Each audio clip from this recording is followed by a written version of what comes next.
नमस्कार, AB star news देख रहे हैं आप और उत्तराखंड की खबरों के खास बुलेटिन हमारी देवभूमि लेकर हाजिर हूं मैं आपके साथ सोहन सिंह। उत्तराखंड सरकार के यूसीसी बिल को राष्ट्रपति की मंजूरी मिल गई है। आपको बता दें कि यूसीसी को लेकर सीएम पुष्कर सिंह धामी ने कमेटी बनाई थी जिसने 18 महीने में अपनी रिपोर्ट सीएम को सौंप दी थी।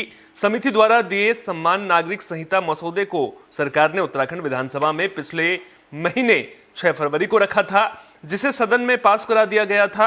राज्यपाल से मंजूरी मिलने के बाद बिल को राष्ट्रपति को भेजा गया था, जिसे मंजूर कर लिया गया है। अब यूसीसी लागू करने वाला उत्तराखंड देश का पहला राज्य बन गया है।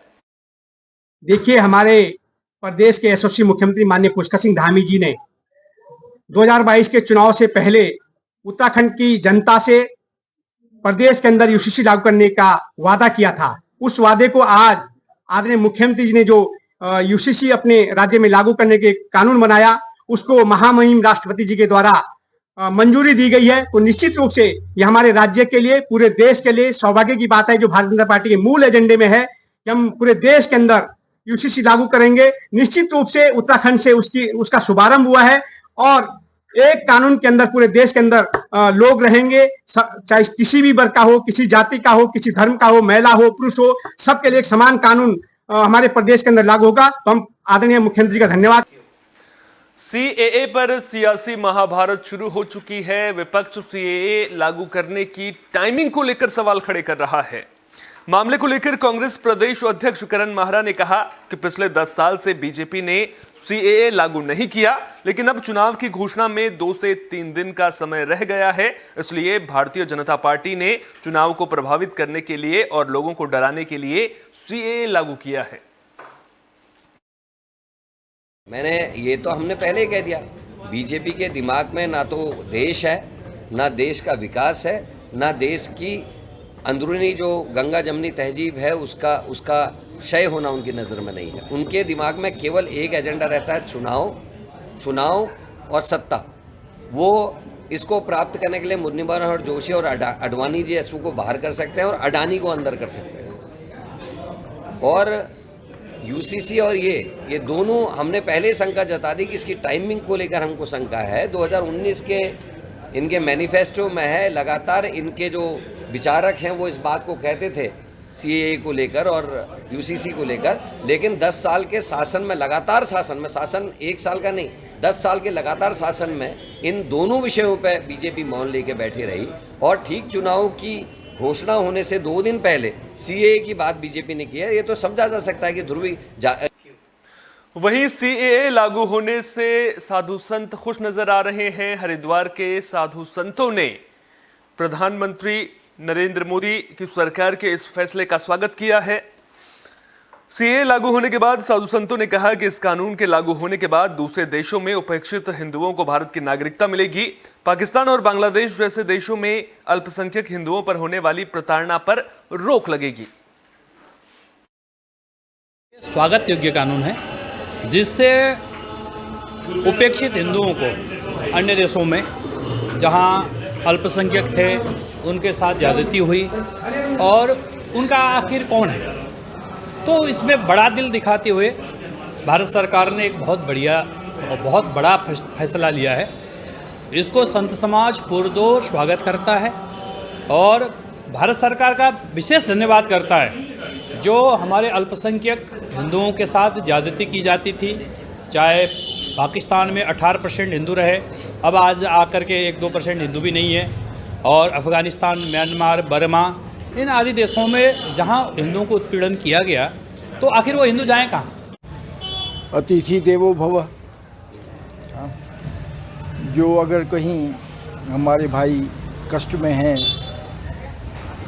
किसी पर अत्याचार हो रहा है और वो हमारे देवभूमि भारतवर्ष में जो हमारे प्राचीन सत्य सनातन धर्म की संस्कृति पर यह देश गुजर बसरान कर रहा है, तो स्वागत है उनका। और ये जो सुविधा भारत सरकार ने दी है। कैबिनेट मंत्री गणेश जोशी ने मसूरी को बड़ी सौगात दी है। आपको बता दें कि मसूरी में करीब 266.15 लाख की योजनाओं का शिलान्यास किया गया है। इस मौके पर लोगों ने गणेश जोशी का फूल मालाओं से स्वागत किया। गणेश जोशी ने कार्यदायी संस्था के अधिकारियों को काम की गुणवत्ता का ध्यान रखने और समय पर काम पूरा करने के निर्देश दिए हैं। मसूरी की जनता का जो ऋण मेरे ऊपर है, उसके ब्याज के रूप में कुछ विकास कार्यों का शिलान्यास लोकार्पण हमने अभी किया है।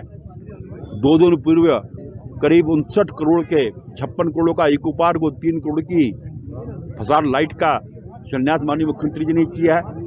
कल ही बोर्ड से मैंने 52 लाख रुपया माल रोड को ठीक करने के लिए स्वीकृत कराया है और आज सुबह ही इस विधानसभा क्षेत्र के एक गांव में 3 करोड़ का शिलान्यास लोकार्पण मैंने किए हैं, क्योंकि भारतीय जनता पार्टी की सरकार जनता की सरकार, जनता के द्वार, इस नारे को लेकर काम करती है।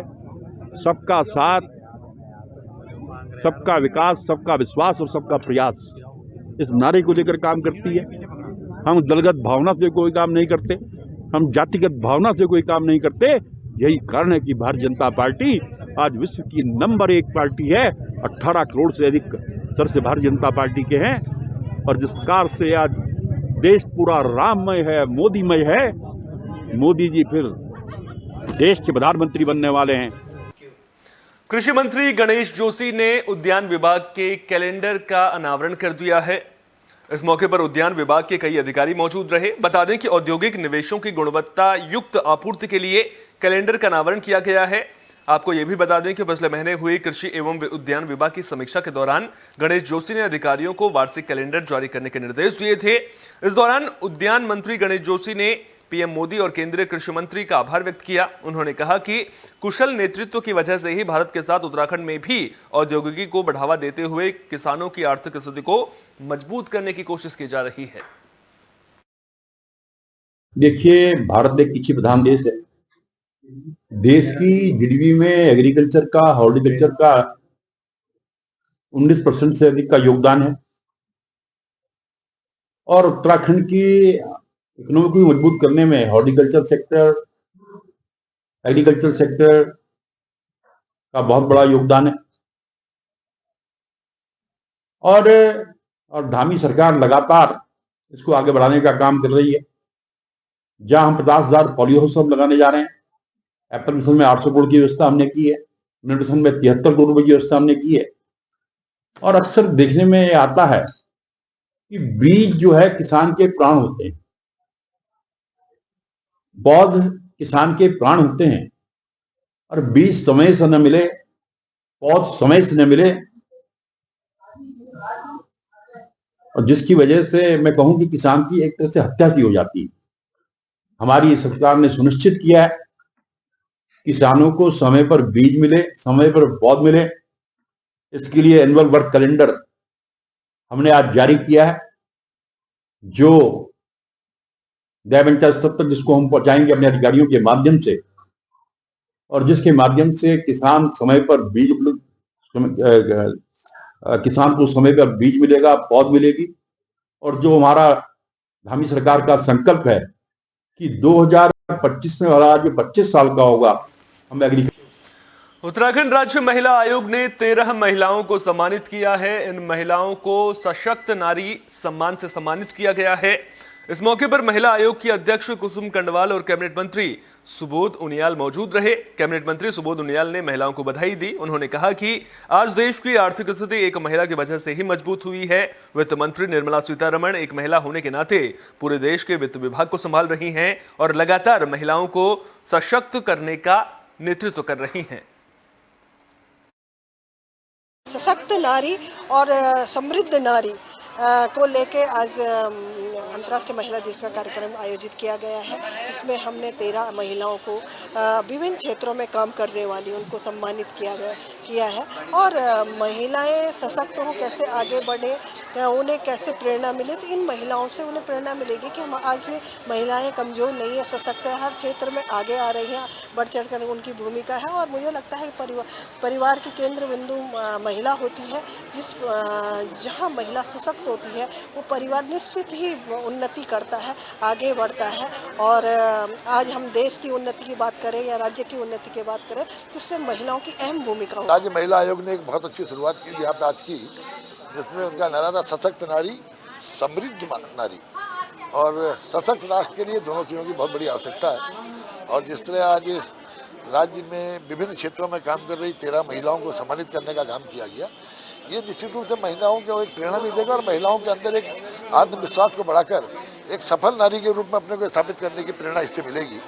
जिस तरह सुरेखा ध्यानी रेणुका जी जो यहाँ पे DIG हैं, और इसके अलावा एक जो किन्नर जिसने एक स्वरोजगार के माध्यम से अपने को आज समाज में स्थापित किया, और इसके अलावा कई विभिन्न क्षेत्रों में काम करने वाली महिलाओं को सम्मानित किया गया, क्योंकि नारी के अंदर क्षमता है और संभावनाएं भी हैं। उन संभावनाओं को, उन क्षमताओं को धरातल पर लाने के लिए इसी तरह के कार्यक्रमों की आवश्यकता है, ताकि उनके अंदर एक विश्वास में और वृद्धि हो और वो हर लक्ष्य। हरिद्वार में लोकसभा चुनाव और आगामी त्योहारों से पहले पुलिस एक्टिव नजर आ रही है। इसी कड़ी में पुलिस ने फ्लैग मार्च किया है, तो पुलिस ने कमर कस ली है ताकि शांति व्यवस्था बनी रहे, किसी तरह की परेशानी लोगों को ना हो। साथ ही साथ ये सुनिश्चित किया जा रहा है कि लोगों को पुलिस से सुरक्षा का एहसास मिल सके। इस मौके पर सिडकुल थाना इलाके में बड़ी संख्या में पुलिस बल के साथ फ्लैग मार्च निकाला गया, जिसके जरिए लोगों को सुरक्षा का एहसास दिलाया गया। फ्लैग मार्च में अर्धसैनिक बल, SSB, CPMF, थाना पुलिस, चेतक पुलिस कर्मचारी शामिल रहे। फ्लैग मार्च सिडकुल थाना क्षेत्र की सीमा से प्रारंभ होकर ब्रह्मपुरी, रावली महदूद, रोशनपुरी होते हुए राज बिस्कुट चौक में खत्म हुआ।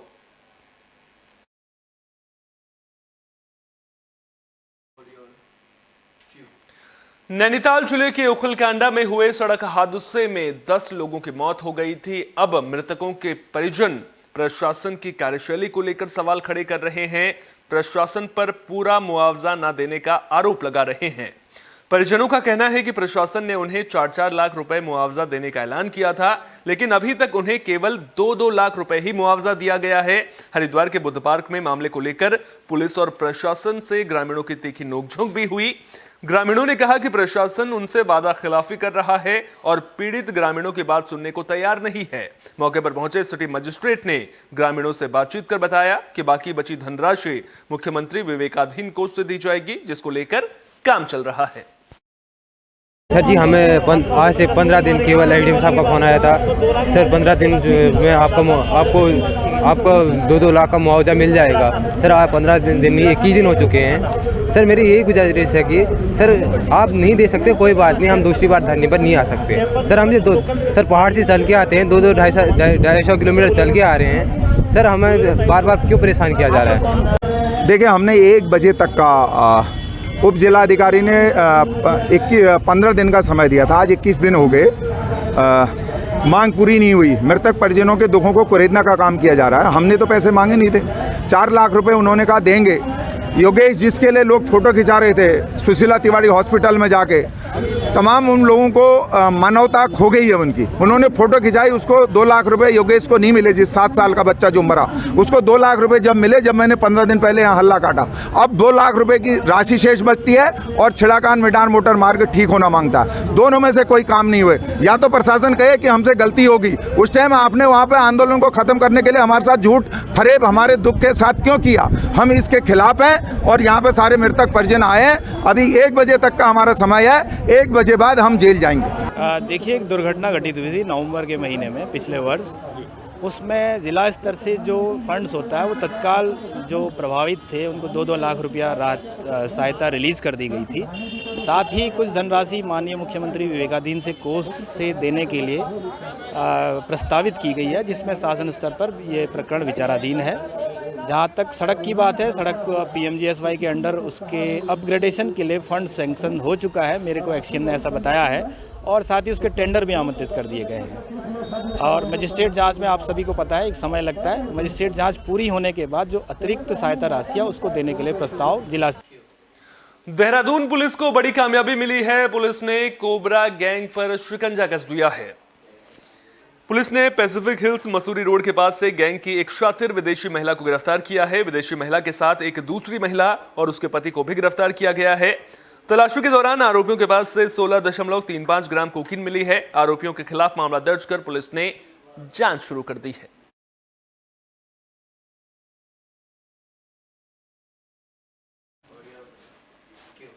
उत्तराखंड की खबरों के खास बुलेटिन हमारी देवभूमि में फिलहाल के लिए इतना ही। अपना बहुत बहुत ख्याल रखिए। देश और दुनिया की तमाम अहम खबरों के लिए देखते रहिए AB स्टार न्यूज।